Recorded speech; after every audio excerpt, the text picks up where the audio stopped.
6 high school-aged teenagers are injured and one is in critical condition after their car crashed into a tree in Central Point yesterday. Thanks for joining us on Newswatch 12 at 4. I'm Brian Morton. Newswatch 12's Adam Schoombs has been speaking to people in the Central Point area about what happened yesterday. Adam, what were you able to find out? Brian, I want to first start off by saying this is a very tragic incident. I'm standing in the intersection of North 6th and Hazel Street where this crash happened yesterday afternoon. As you take a look behind me, you can still see some of the remnants, some of the tire tracks from Tuesday afternoon's crash that left, as you mentioned, Brian, 6 people injured and 1 person life flighted to OHSU in Portland. Now, I just got off the phone with the Central Point Police Department.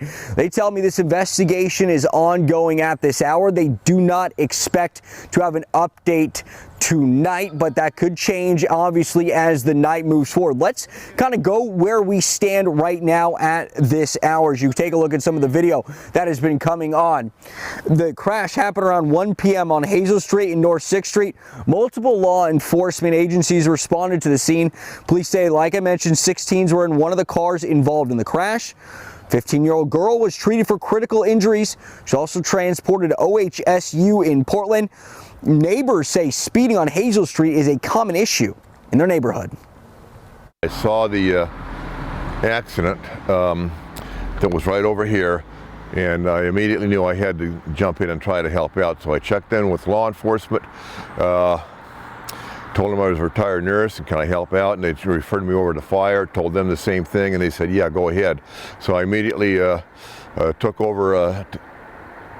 I immediately started caring for 2 of the people that were injured.